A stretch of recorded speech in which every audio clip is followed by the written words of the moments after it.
My name is Victoria Berrey, and I'm going to be talking about more successful outings and adventures with autism. How's the sound? Does it sound okay? Too loud? Okay. I know we're right before lunch, so I want to get right into it. What we're going to talk about in the next half hour or so are outings and adventures. Why are they important? We're going to talk about some strategies and tools that you can use. Some ideas for what to do when things go wrong. Some ideas for some special activities that you could do with your families, and ways to build independent skills in the community. And finally, I'll talk really briefly about some vacation and travel tips and some favorite resources. And if we have time, we can have some questions too. So first, let me ask, are most of you here parents of kids on the spectrum? I am? Okay. Anyone under the age of 5? A few? 5 to 10? Tweens, teens? Okay. Great. Well, let me tell you a little bit about myself. I'm a parent of 2 boys on the autism spectrum. They're in the picture here on the first slide. My oldest one on the top with the stormtrooper is 15, and my younger one is, it's kind of dark, but he's with a tiger. That's at a museum. That's a stuffed tiger. It's not a real tiger sitting behind him. And he's 12. So when my oldest son was 3 and a half and was diagnosed with autism in 1999, I didn't know anyone who had a child with autism. It was really kind of a different world back then. People didn't talk about it as much. There wasn't nearly as much information available in the community, and I really didn't know what to do about it. But I remember the very first time I went anywhere with my son, right after he was diagnosed, and by the way, I had an 8-week-old baby, was we went to the new McDonald's that just opened up because they had a play place. And so we went there early. There was nobody else there. He went up the ladder and into the structure up top and was playing around. And then some other people came, including 2 little girls, very young. And they did that really, really high-pitched, excited scream that little girls do when they're having a lot of fun. And he walked up and he hit one of the girls. And this was happening 15 feet above my head in the play structure. And I'm holding a baby in a baby carrier, so there wasn't a whole lot I could do about it at the time. But the other mother said, "Did you see that? Your son just hit my daughter. You need to get him down here and apologize." And I thought, that's not going to happen. But I tried. I really tried. And he wouldn't come down. He was overwhelmed. He didn't know how to get down. Finally, another mom took pity on me, and she went up and brought him down because I couldn't with the baby. And the mom whose daughter was hit said, "You need to make him apologize." And I said, "I'm really sorry. It's the first time I ever told anyone outside of my family that my son had autism." I said, "I'm really sorry, my son has autism, and he just, he didn't mean it. I'm really sorry." And she said, "Well, if he has autism, then you shouldn't bring him out in public." And that was the first time I had ever mentioned it. And I was just stunned. And I felt like I'd been kicked. And I didn't know anyone else to talk to about it. So I kind of thought, well, is that right? I mean, is that what people do? You have a kid with autism and you never take them out in public? So I think for the first year or so after that, I probably didn't take him out in public very much. And I think a lot of us could kind of relate to that. We start choosing the things we do, based on our kid and their needs and what might work for them and what might not work for them. But it's a very lonely place to be. It's hard. So that's why I think getting comfortable with going out in the community with your kids, or if you're a professional, encouraging the families you work with to do that is really, really important to avoid that isolation. And also all the other reasons here. Fun. I mean, Our kids might be on the spectrum. They want to have fun. We want to have fun with them. There's no reason why we can't all go out and find fun things to do together. Well-being and fitness, I think Michelle, who spoke earlier, talked a little bit about that. You need to go out and do things for your own emotional well-being, and doing things with your family is one of those things. Fitness, I mentioned that briefly because for everybody, fitness is a real issue. And with teens, as they get older on the spectrum, if they don't go out and have activities and sports and things that they're involved in, there's the chance that they, become couch potatoes and have, calluses on their thumbs or something from video games. So that, being a parent of a teen, I know that's an issue. But the main thing is we need to help our child learn how to experience the community that they live in, and we need to have the community be comfortable with our kids. It's as much, that we're helping our kids as we're also helping the community know what it means to be a kid with autism. And here comes Jerry. Okay. So here's my top 5 tips for going out in the community with your kids. My first tip is go early. There's not a single place you can go with your kid on the autism spectrum that it's not beneficial to go early. I mean, we can just go through these and that's it. You can all leave. These are my top tips. No, I'm kidding. Going early, there's fewer people. There's easier to park. You don't have to walk as far. That's the best. It's usually less crowded. As I was driving here this morning, I saw the thousands of people making their way into Disneyland, and I was reminded, wow, look at all these people. Remind me not to go in February, close to spring break. Oh, okay. That's fine for me. Thank you.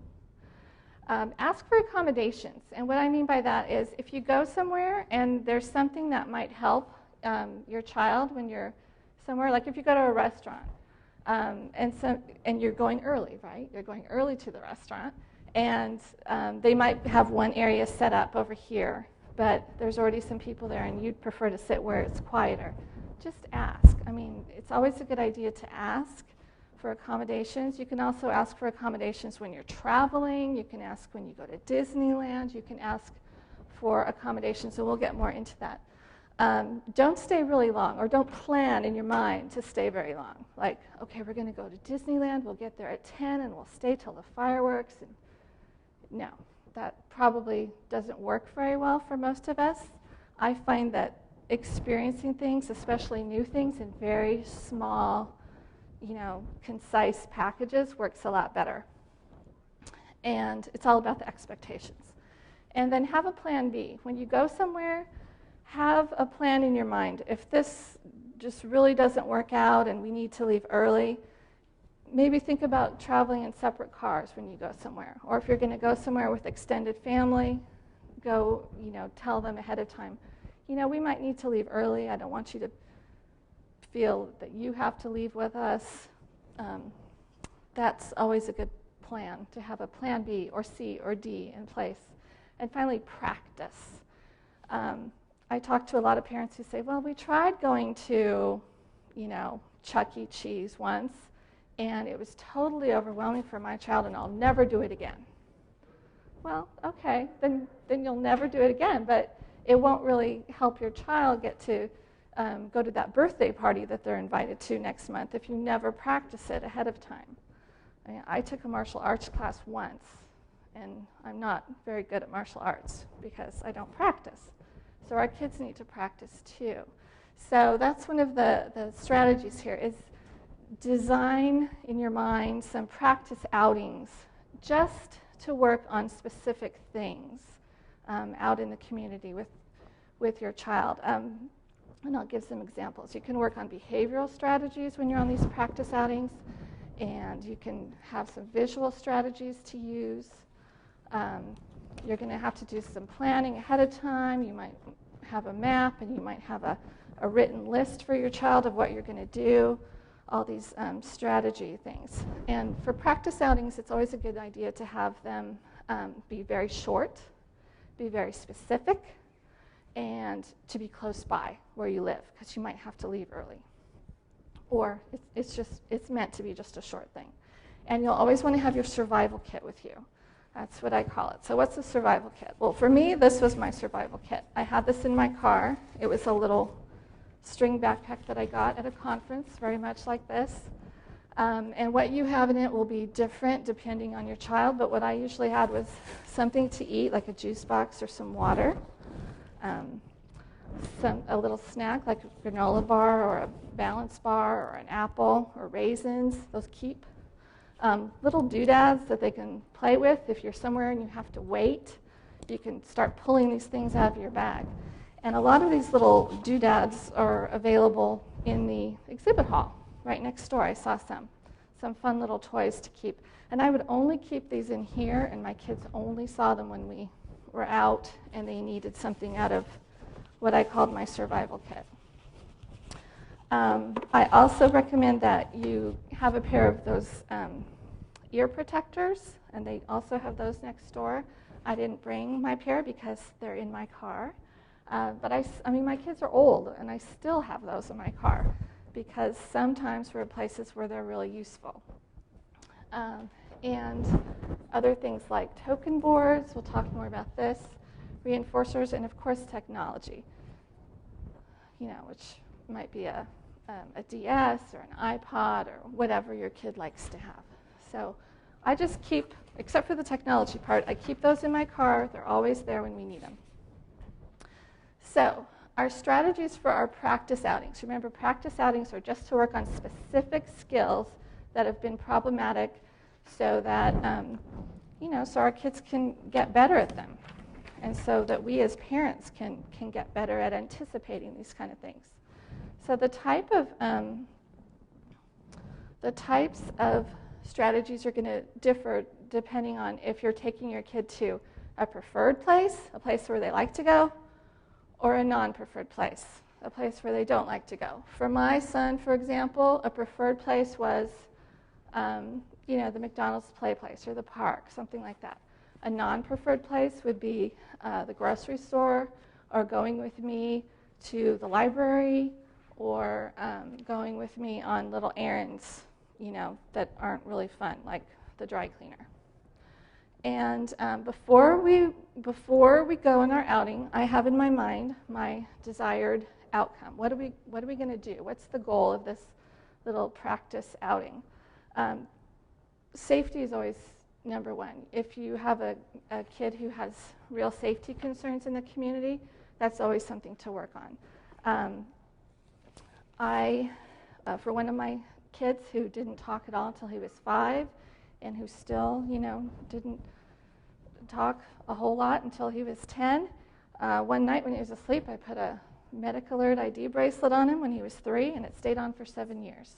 So I'm a big fan of medical alert bracelets that have your name, your child's name, telephone numbers, and so on, and say autism nonverbal or whatever it is that applies to your child.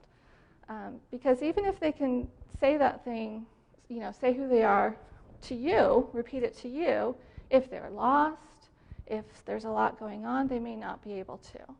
So safety is number one. Also, when we would go places, I would usually put my son in a bright shirt, a bright orange, bright green, something that I could see from across the room or something. And, it just looked like a normal shirt, but it always helped me. That was to help Mom.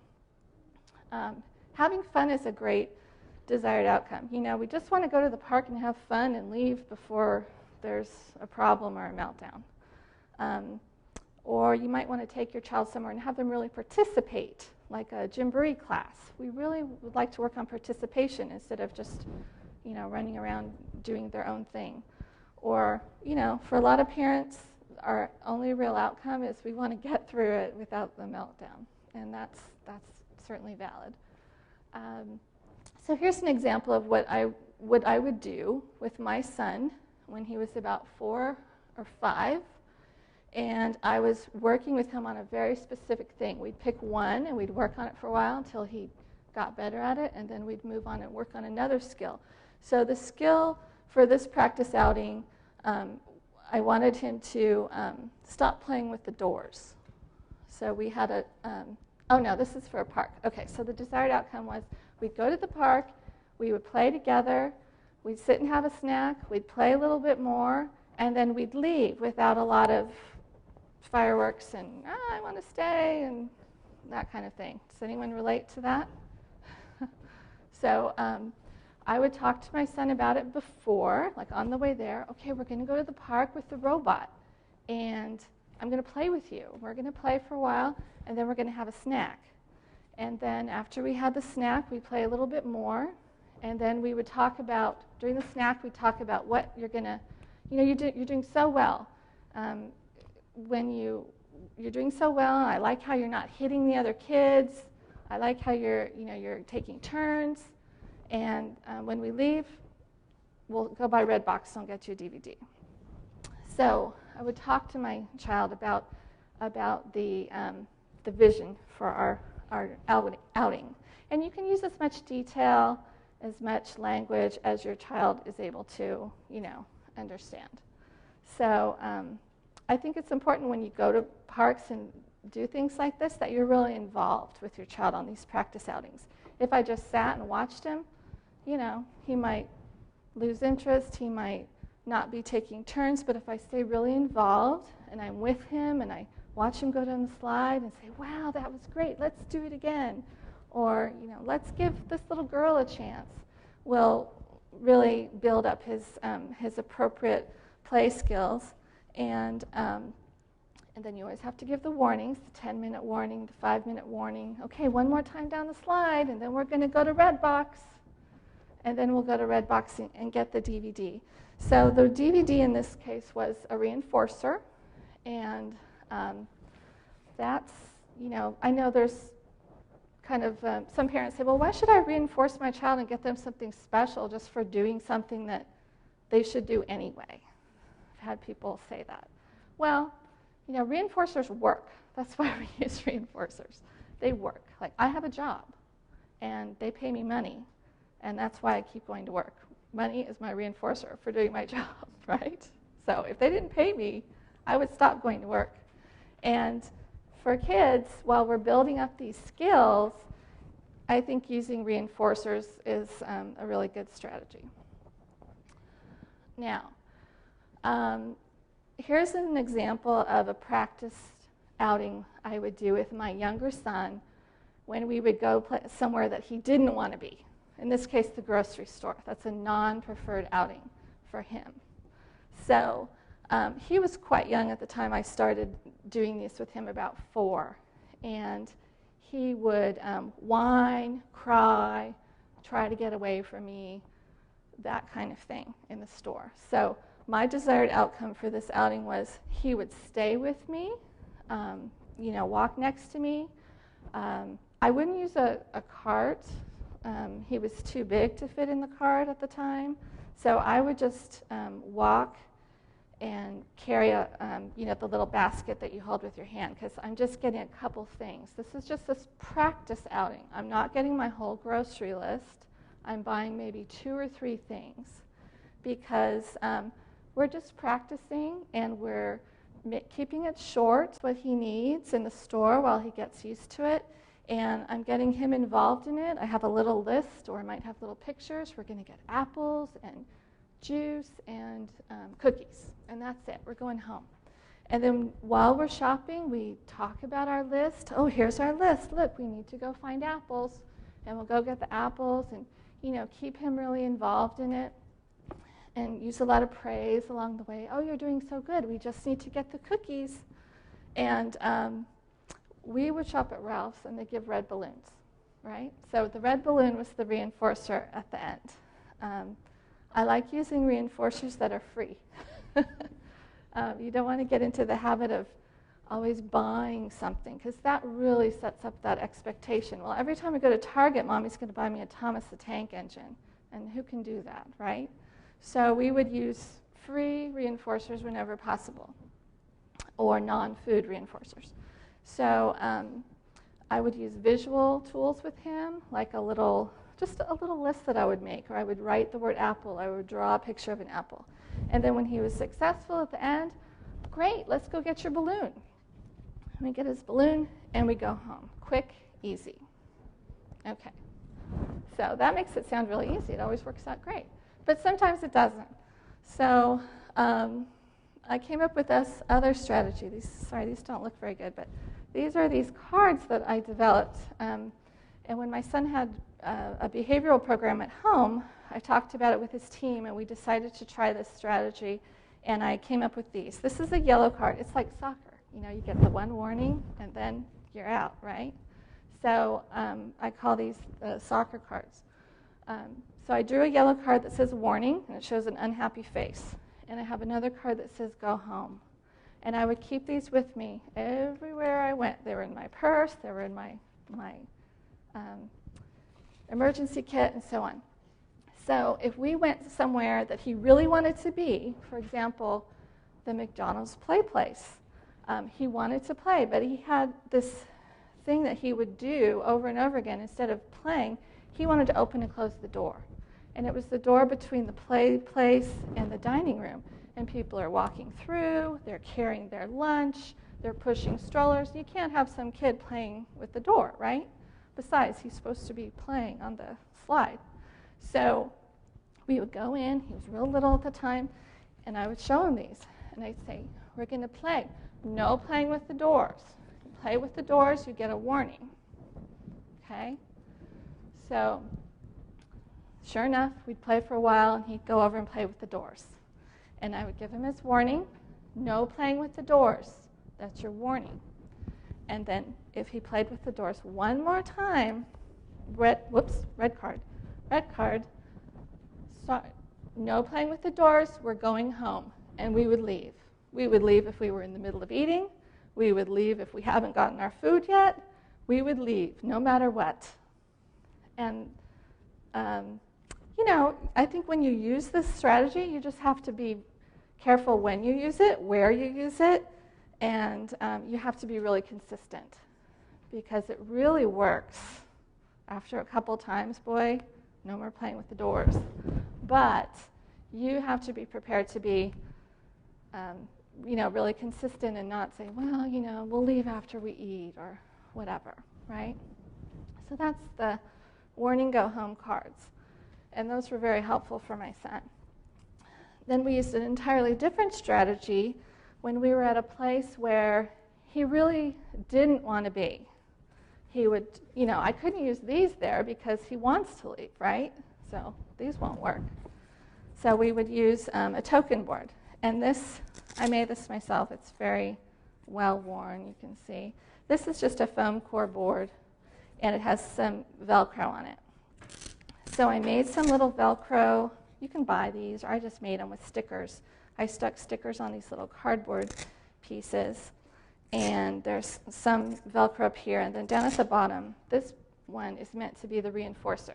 This is what my son gets at the end of our outing, whatever it is. Let's say, I remember using this a lot at the library, because I like to go to the library. I like to look at books. I like to browse.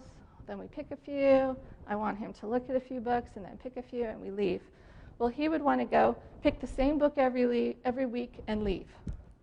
And that really wasn't the goal of going to the library. So I'd say, okay, there's 1, 2, 3, 4, 5. So I would say, okay, we're going to go to the park after the library, after you get all 5 stars, and we go to the library. So he would choose a book. I'd help him choose a book. We'd sit and read the book. Great. Oh, you're doing so nice reading your book. You get a star. And then we would do it again. Let's go look at another book, or let's play with, there were Legos or something there. Let's go play with the Legos in the library. Oh, you're playing so nicely. Here, you get another star. Or this is a happy face, but same idea. So we would do this, and I would extend the time between giving the tokens. We would start off with just a couple minutes. I mean, he wouldn't last more than 10 minutes in the library when we started. So I would give these every few minutes. And then I'd give them every 5 minutes and so forth until we worked up to, he can stay in the library 45 minutes to an hour. And when he had all 5, great, now let's go to the park and play. So this token board strategy is good for extending the amount of time in a place where you are that you need to be. You need to stay at the library for a while, or you just want to stay for more than a few minutes. How are we doing on time?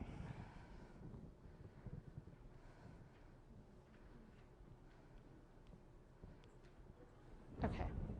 So when things go wrong, meltdowns or whatever you call it, when your child just protests, doesn't want to be there anymore, maybe we'll start yelling. I've had my kids, want to lay on the floor and kick.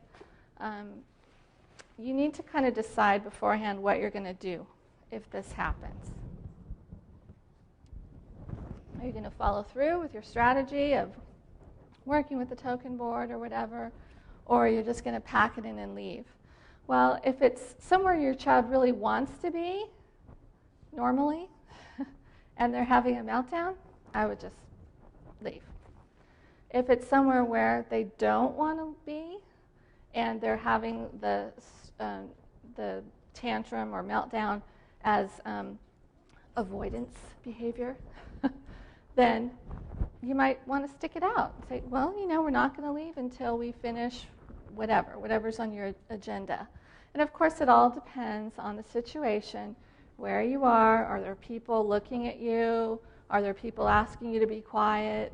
It depends on where you are. So that's why I have this item up here, called planned ignoring. So one strategy for dealing with that is you could just ignore the tantrum or the meltdown. I mean, obviously stay close by, make sure your child is safe, isn't hurting himself or anybody else, but otherwise just ignore it. Don't say, you need to get up right now, you're embarrassing me, or whatever. Just ignore it. That's one thing you could do. Of course, some places you can't ignore behavior like that. For example, at a movie theater. I remember when my child he had a behavior program at home, and we went to a movie with one of his tutors, and she wanted me to ignore his loud behavior in the movie theater. And I said, you just can't do that in a movie theater. That's not, there's other people who are watching it. So you have to be careful about when you do that. And of course, you have to kind of think about what your strategies are going to be if you get looks or remarks from other people.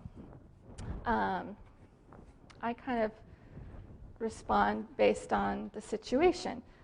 If it's a child who's, at the park, if my child is doing the same thing over and over again or behaving in a way that is strange to them, and they say, why is he doing that? Or doesn't he talk? Or something like that. I think if it's a kid, you want to address it and give as much information as you can in a way that they can understand it. Like I would say, no, he's still learning to talk, but he really likes this slide. Do you like it too? Or something like that. If it's an adult who kind of is watching you funny, or not looking like they're bothered or angry about it, you might just want to say, this is what autism looks like, or something like that. So maybe think of a few phrases, stock phrases, and kind of keep those in your pocket to pull out. You can give a neutral response, like if someone is looking at you like you're really annoying them, you could just say something like, I'm really sorry if we're bothering you, and just leave it at that. You don't really have to get into a lengthy explanation.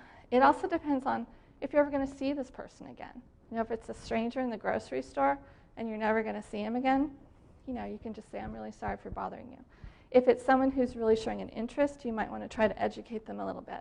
If it's someone who says something really mean to you, you might want to have a little snarky reply that you kind of pull out sometimes. Like, for example, I'm sure we could all tell these stories, right? Someone says something in the line at the grocery store. Well, if he was my kid, he wouldn't be doing that. And I'd say, great, what time should I bring him over? So we all have to have our little stock phrases because you think of them afterward, right? With all the things you want to say later. So common mistakes for going on outings. Not planning ahead, driving to the museum and finding it's closed, not doing your research before you go somewhere. Ooh, gosh, they opened at 9 today and I didn't get here till 11. That's, just things like that. Not researching things. Not discussing the desired outcomes with your child before you go. Like if my desired outcome for a particular outing is my child won't hit anybody at the park, but I don't say that as soon as we get to the park or while we're on our way to the park, that's a problem. I mean, if you hit somebody and then I say, oh, you can't hit anybody, well, obviously that's not good planning. Changing things midstream. My older son has a real problem with this. If I say we're going here and then we're driving by the dry cleaner and I want to zip in and pick up the dry cleaning, yeah, that doesn't work very well. He doesn't like it. And he tells me now, he's 15, Mom, I really don't like it when you do that. So I try to always talk about these things before we go. Not reinforcing the desired behaviors. That's the example at the park. If I'm just sitting on the park bench watching my child and he's doing a great job, but I don't go up and say, wow, I really like the way you're playing with this little boy, or, oh, I saw how you took turns, that was so nice. If I forget to reinforce those good behaviors while they're happening, that's a problem. And not being consistent with reinforcers, or not being consistent with not giving the reinforcers. So if we go to the park and I say, we're going to play nicely at the park with no hitting and no yelling, and then I'll get you a red box movie. And we go to the park and he hits and yells and I still get the red box movie, that's a problem. Practicing only once. I brought that up earlier. You can't learn something if you only try it once. It just doesn't work. It is inconvenient to do some of these things, especially when you're really trying to, be consistent with applying the one warning and that's it rule. You really need to be consistent. And it's inconvenient for us, frankly. I mean, it's inconvenient to go to the grocery store and buy 3 things when I'd really rather buy 20 things. But I have to start small. And now I can go to the grocery store with my kids and buy everything. So, you have to take time to work up to where you want to be. Sometimes it's difficult emotionally to go somewhere or to try going somewhere with your child if you're not sure how they're going to behave, if it might be hard. And it's always a lot more fun and easier if you go in a group. So you need to find your people. You need to find your group. If your child goes to a school and they have other, friends with maybe similar situations, that's always a great place to start, your child's classmates. Support groups. As Michelle said earlier, you have to find your support system, and I completely agree with that. If you really don't know anyone, meetup.com is a website where you can just put in where you live and the word autism, and it will show you meetup groups. There's one where I live that has meetups for outings and activities, and once a month they go somewhere like the zoo or a petting zoo or somewhere like that. So you should look on meetup.com.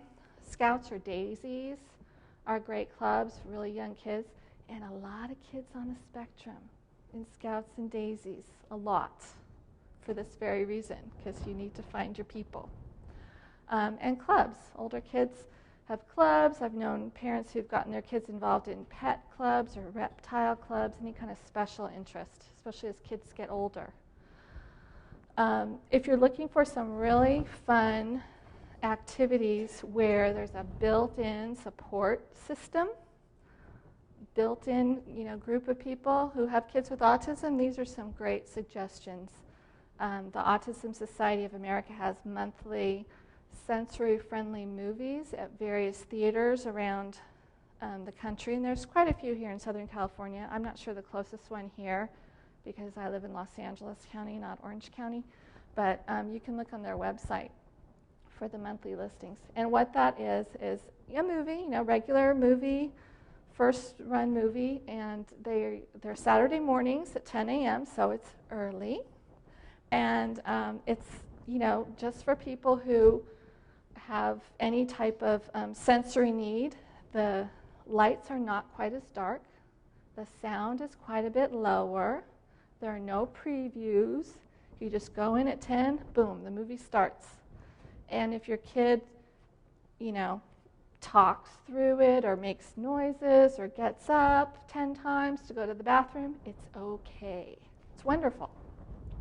Surfers Healing is an organization that has surfing, they call them surf camps. It's not really like a full day, it's one day. There are different locations, and they have a lot of volunteer surfers. And they put your kid in a wetsuit, and off they go on a surfboard with a volunteer. It's wonderful. It's a really, really great event.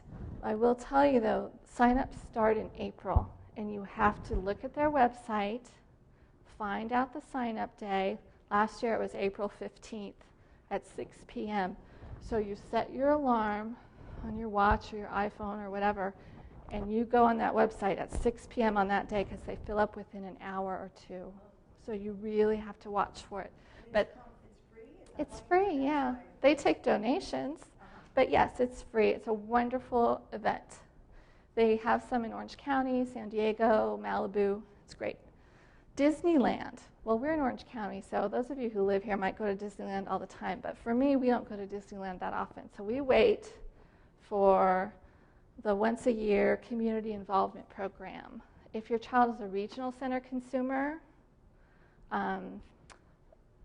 the regional center will take ticket orders from you. You get half-price tickets. And it's usually in the fall that the ticket orders take place. And then the community involvement program takes place over like 5 or 6 weeks, usually in January and February. And it's just a nice way to get a discounted ticket, yes. Is it the tickets are discounted only for the person who's applying at regional center? You can buy up to 6. Up to 6. So every year I buy 4 tickets and my family goes in January. It's a great time of year to go because it's practically empty. It's wonderful. And do you all know about the guest assistance card at Disneyland? Has everybody heard of that? No? I wondered about that because SeaWorld has it. And I was Okay. call, do they have the guest Yes. assistance? Okay. So when I called, they didn't act like they knew what I was talking about. Oh, okay.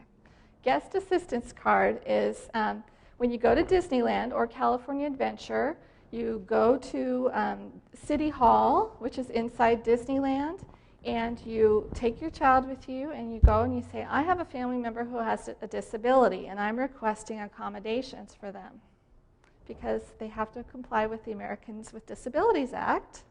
And so they will give you a card. They'll say, well, what kind of accommodations do you need?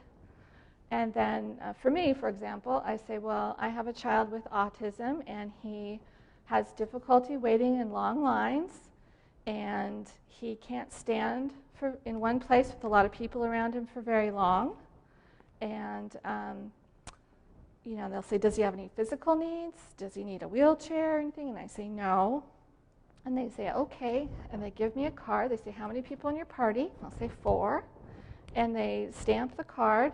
And then whenever you go to a ride that has a long line, I don't recommend using it all the time. I think if there's a short line, you should try to wait in the line. You really should. But long line, you go through the fast pass line, even though you don't have a fast pass. And you just show it to the person, and they wave you through. It's wonderful. Do they give you a discounted rate for going into Disneyland at all? No. Disneyland doesn't see SeaWorld. They have a guest assistance. They have the shadow. Yeah, that's true. SeaWorld, the person who accompanies the person with a disability can get in free. How come Disneyland doesn't do that? I don't know. That's a good question. I want to go ask them. I'm like, that's not right. Well, I don't know. If you think about it, that makes it very I- affordable for kids to go. Yeah, I don't think that's their goal. Their goal is to provide accommodations. Can you tell me that? No, I can't. Okay, here's a couple others that do similar things. A Skate Foundation has skateboard training programs. Heart of Sailing does sailing off of Dana Point on yachts. It's amazing.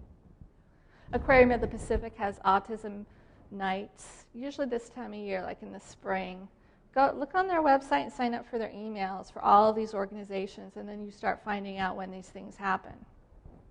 Okay, I just have a couple minutes, but you can read that in the handouts.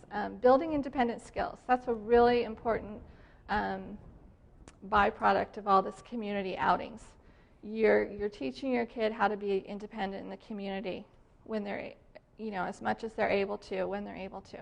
So, for example, my 12-year-old, he carries his own wallet.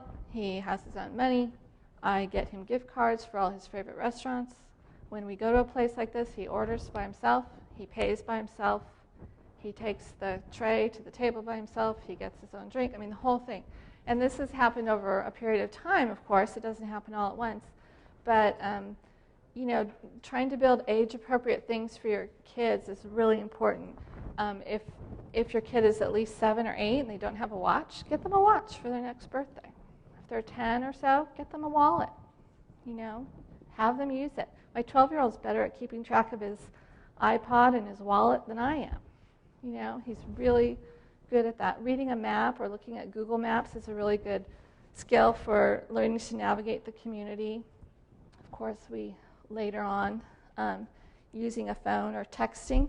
I have my 12-year-old a phone, a cheap cell phone. It's not because he makes a lot of calls, but he keeps it on him. And if he goes down the street to the park, I call him. Hey, are you still at the park? It's time to come home. And then he comes home. So even though he's not a caller, he is able to do that now. And I live very close to the park, by the way. So vacation tips. Sometimes it's hard to have family vacations with our kids on the spectrum. Here are some really good ideas. A lot of people like renting a house or a condo instead of a hotel. You have more room. You have a TV with a VCR or DVD player. You have a kitchen. You can prepare the meals that your child will eat. National parks are great. A National Park Service has a disability card too. You can have a free pass to get into all the national parks. You just go to their website and you fill out the forms. There are a lot of adaptive recreation centers. There's one in Big Bear where they'll give kids with special needs ski lessons and so on. Cruises, Autism on the Seas is a great organization. I've gone on 3 cruises with them. They're wonderful. I highly, highly recommend it. Which one was it? AutismOnTheSeas.com. There's a cruise leaving from Long Beach in July. So they go on, regular cruise ships. You're not the only people on the cruise ship. There's all the, regular people too. But you have your own travel group. And it's great. You have a built-in parent support group. There's lots of people to meet, to make friends with. They have staff who will watch your kids in the pool. They have evening respite every night, so you can go to the show or go to a bar or whatever. Autism on the Seas. And I think I need to kind of wrap up, but you can read these other things on your own. And I just wanted to share my favorite resources at the end. Autism on the Seas, Cruises, is written there. Also, this book. I love this book. It's called Coloring Outside Autism's Lines. It's great. So go read that book. Lots of good ideas. And that's it. Thank you for coming. I appreciate your time.